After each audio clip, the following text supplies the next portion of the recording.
Bonjour à tous, j'espère que vous allez bien. Naruto ou One Piece?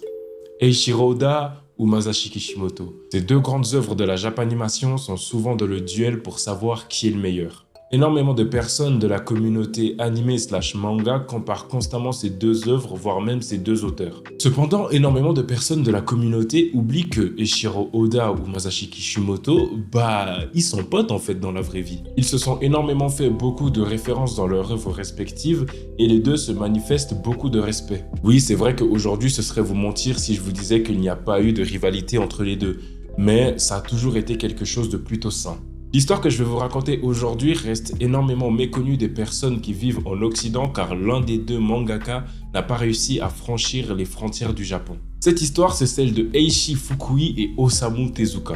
Bon, je n'ai pas encore eu l'occasion de vous parler énormément d'Osamu Tezuka, mais pour ceux qui ne savent pas, ce mec, c'est le GOAT. Il est considéré au Japon comme le dieu du manga et a sûrement donné l'envie à vos mangaka préférés de devenir artistes. En gros, c'est le mangaka préféré de ton mangaka préféré. Il a notamment sorti le légendaire Astro Boy et le Roi Léo qui ont fait un carton ici en Occident. Dites-moi dans les commentaires si vous connaissez un peu Osamu Tezuka et si vous avez eu l'occasion de regarder ou même lire Astro Boy. Si Osamu Tezuka siège aujourd'hui sur son fauteuil tranquillement en se disant que c'est le GOAT, c'est parce qu'il a réussi à sortir victorieux d'une rivalité qui aurait pu tout changer. Mais malheureusement, vous allez voir que cette rivalité n'a jamais eu la fin qu'elle méritait. Le 3 mars 1921, Eiichi Fukui voit le jour à Tokyo. Je n'ai pas trouvé énormément d'informations sur sa plus tendre enfance, mais je pense que comme tous les artistes et mangaka quand ils sont jeunes, il a été passionné de bande dessinée et de dessin. Après avoir quitté le collège, il va être recruté par une entreprise d'animation pour devenir membre du personnel chargé des images animées. En gros, il va travailler sur différents films qui vont être proposés au cinéma. Il va notamment travailler sur un court-métrage qui s'appelle Popoya-san Nonki Kikanshi. Ouais, je me suis entraîné. L'histoire n'est pas incroyable, mais on remarque déjà que le jeune Fukui est talentueux et qu'un bel avenir lui est promis. En 1949, après les lourds événements de la Seconde Guerre mondiale, Fukui va participer à la production d'un long-métrage de 33 minutes qui s'appelle The King's Tale. C'est un film dont la production va s'élever à 6 millions de yens. Mais ça floppe. Voilà, oui, ça floppe. Enfin, non, pas vraiment, mais en fait, le film va pas être diffusé car le président du studio va trouver que le message du film va être un petit peu trop communiste. À savoir. Conséquence de ça, l'entreprise va faire faillite. Déçu de ça, Fukui va se reconvertir en artiste de manga pour enfants et c'est véritablement là que son histoire va commencer. Pendant que se passent ces événements-là, il y a un manga au Japon qui va énormément cartonner. C'est un manga de baseball qui s'appelle Batkun. Si vous connaissez et suivez un petit peu le Japon, vous savez que le sport là-bas numéro 1, c'est pas le football, c'est pas le basketball, mais c'est bien le baseball. Les Japonais adorent ça. Ce qui va se passer de particulier avec ce manga, c'est que le dessinateur principal, Kazuo Inoue, va subitement mourir et le manga va être redonné à Fukui. Il va donc rejoindre une association de mangaka pour enfants où il y a notamment un certain homme qui y travaille et qui s'appelle Osamu Tezuka. En 1952, après avoir correctement repris le manga de baseball Batkun, Fukui va se dire qu'il est peut-être temps de travailler sur son propre manga. Il va donc se faire une petite équipe et travailler sur un manga de judo qui va s'appeler Igaguri-kun. Igaguri-kun raconte en fait l'histoire d'un petit garçon qui a perdu sa mère et qui vit seul avec son père. Grâce au judo, il va combattre ses rivaux et nourrir de nouvelles amitiés. Franchement, banger. Le mec vient de créer un shonen. Le fait que le héros soit un collégien, ça a permis en fait d'instaurer une sorte de réalisme. Cet élément a énormément séduit les jeunes lecteurs japonais. Une autre chose qui est complètement dingue, c'est qu'il a réussi à révolutionner la découpe des planches et le principe que le personnage de Igaguri se batte contre de puissants ennemis. L'un après l'autre, il les termine grâce à des mouvements spéciaux. Dites-vous que c'est du jamais vu à l'époque. Ce modèle de combat est tellement incroyable qu'il a inspiré un certain Akira Toriyama pour ses combats dans Dragon Ball. Et ça, les gars, ça, franchement, c'est fort. Et si on réfléchit un petit peu plus loin, les gars, IQ, Kuroko no Basket, Hajime no Ippo, ça a été des mangas qui ont été inspirés de Batkun et de Igaguri-kun. Parce qu'en fait, à cette époque-là, les mangas de sport étaient méconnus des gens et Fukui a réussi à ramener un peu cette hype et cette envie aux lecteurs japonais de suivre une histoire qui est autour du thème du sport. Et ça, pour les jeunes lecteurs, c'était une révolution, quoi. Et ce que j'ai trouvé particulièrement cool dans mes petites recherches, c'est que oui, la plupart des mangaka citent Osamu Tezuka comme étant leur mangaka préféré, leur inspiration, mais énormément de personnes disent aussi que Eiichi Fukui a été un modèle d'inspiration pour eux dans leur jeunesse. Parce que c'est vrai que ça a été l'une des personnes, voire même la personne qui a mis la hype pour les mangas de sport en fait. Bon, ce que j'ai oublié de vous préciser, c'est que la technique de dessin de Fukui utilisait celle de Tezuka. Disons qu'il se l'est plutôt approprié et l'a amélioré. Donc, on va rendre à César ce qui appartient à César. Bon, du coup, et Igaguri-kun, ça s'est bien vendu ou pas? 300 000 exemplaires en une année, les gars. Rien que ça. Aujourd'hui, on s'en rend peut-être pas compte parce que les animés, les mangas aujourd'hui se vendent à des millions et des millions d'exemplaires. Mais dans les années 50, c'était clairement pas le cas. Et tout ça, c'est que du mérite pour lui en fait. Devant ce succès incroyable, Fukui va se faire un nom et une place dans l'industrie du manga. Mais malheureusement pour lui, cette place va faire grincer des dents quelqu'un. Bon, je vais quand même remettre l'église au milieu du village en vous disant que Osamu Tezuka, ce mec est une crapule. Voilà, ce gars, oui, on se dit, il est mangaka, il est célèbre et tout, c'est le GOAT, machin. Mais il a sa part de vice et il se comporte aussi très mal avec les différents artistes qu'il a côtoyés. Inversement, les autres artistes aussi qui l'ont côtoyé ont été des crapules avec Osamu Tezuka. Mettons un petit peu de contexte. Osamu Tezuka vient d'Osaka. Et quand vous êtes à Tokyo, le fait que vous venez d'Osaka n'est pas vu d'un bon œil car vous êtes considéré comme quelqu'un faisant partie de la classe des bourgeois. À cette époque-là, les mangaka aimaient passer énormément de temps ensemble à boire des bières et à se disputer. Oui, ils étaient rivaux certes, mais ils étaient aussi amis. Pendant les soirées arrosées, Tezuka était souvent traité de Zeiroku. C'était un nom péjoratif pour dire que les gens qui venaient d'Osaka, ce sont des gens qui étaient avides d'argent. C'est comme si on disait aujourd'hui « t'es influenceur ». Ça l'insulte, ça se moque de lui, ça lui demande même de payer l'addition pour tout le monde. Le culot quoi. Je pense que vous êtes assez intelligent pour savoir qu'aujourd'hui, à force de se moquer de quelqu'un, à force de l'insulter, à force simplement d'être négatif vis-à-vis de lui, au bout d'un moment, il craque. Un soir, c'en est trop. Osamu Tezuka ne supporte plus les insultes et décide de sortir les poings. Une bagarre éclate et il va s'en prendre à Eiichi Fukui. Ça se fait des prises de catch, ça se met des patates et ça retourne toute la brasserie.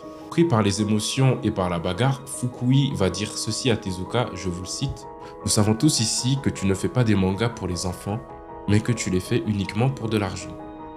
Je pense que l'argent est la seule raison pour laquelle tu fais des BD. » Ce commentaire va faire énormément de mal à Osamu Tezuka car déjà de 1, il ne fait pas des mangas pour de l'argent, mais bien pour les enfants. Et de 2, l'argent qu'il gagne, il l'économise pour pouvoir en fait se payer un studio d'animation pour faire des films. Après ces événements problématiques, Osamu Tezuka va sortir un numéro spécial dans sa BD Manga Classroom.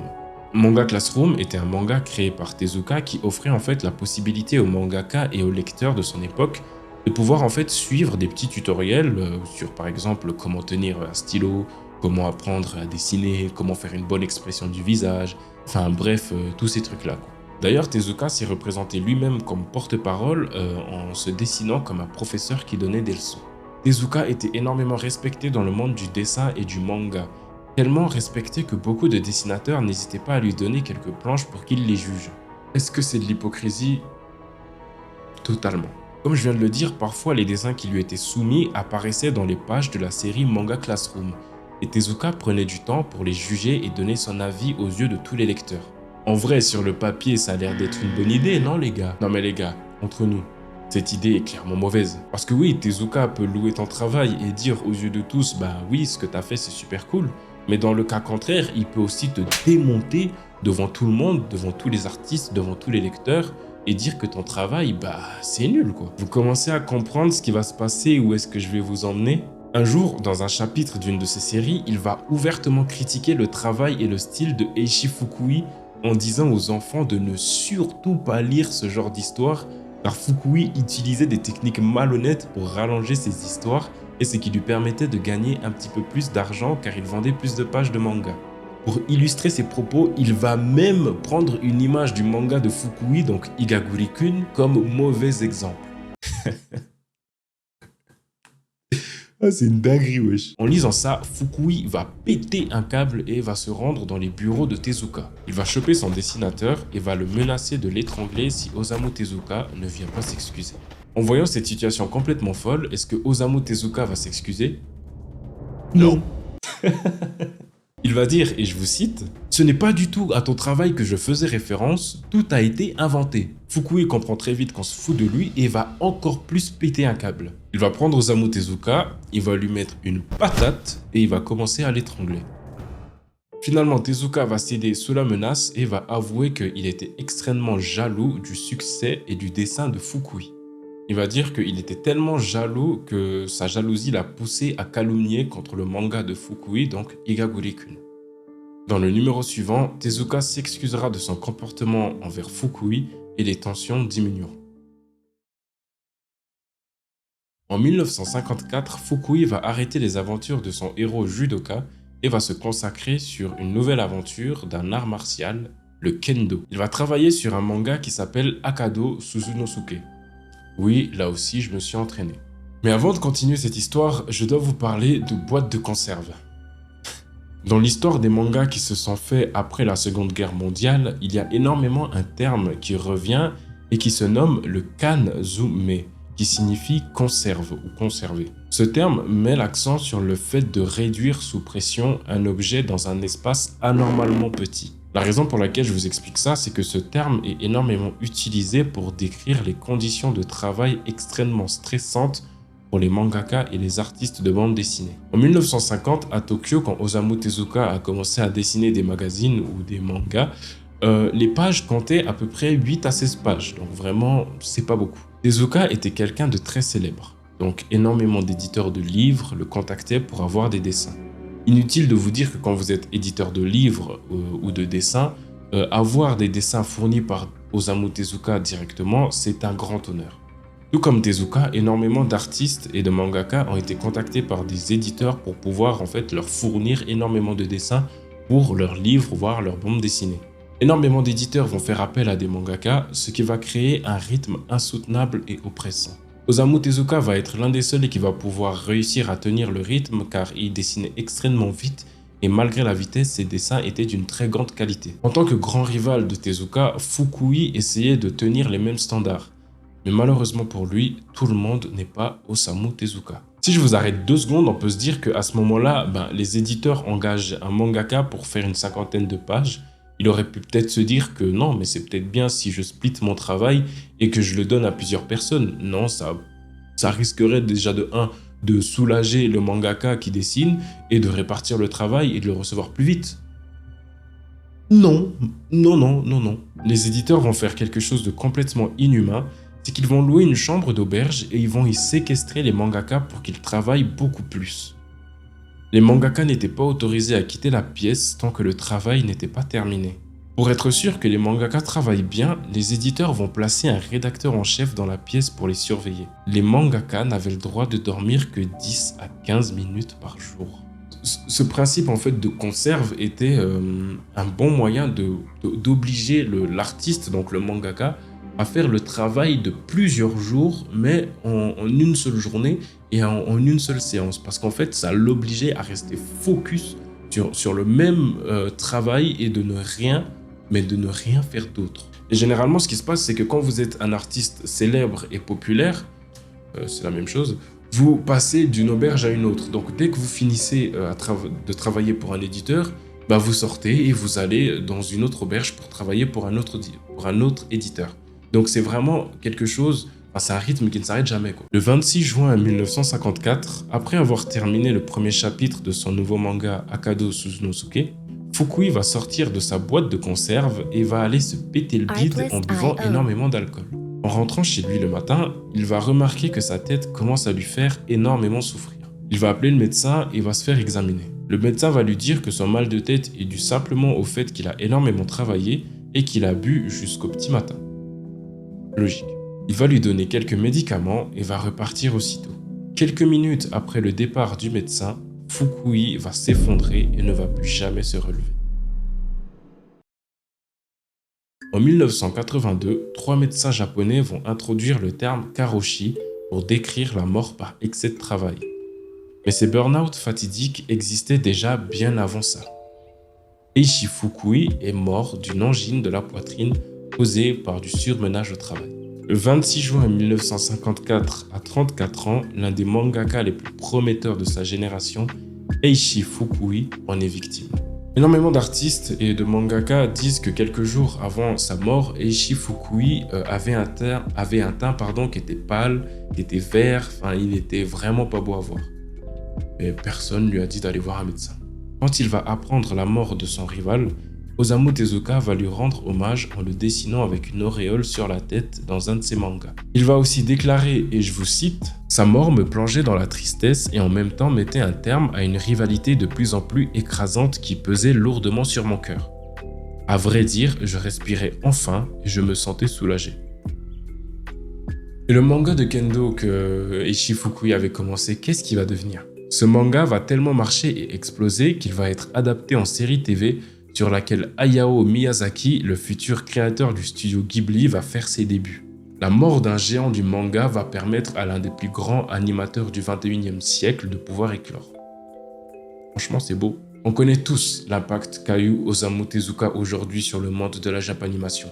Naruto, One Piece, Dragon Ball ont tous été inspirés d'une façon ou d'une autre par Osamu Tezuka. Ça, il n'y a pas de doute.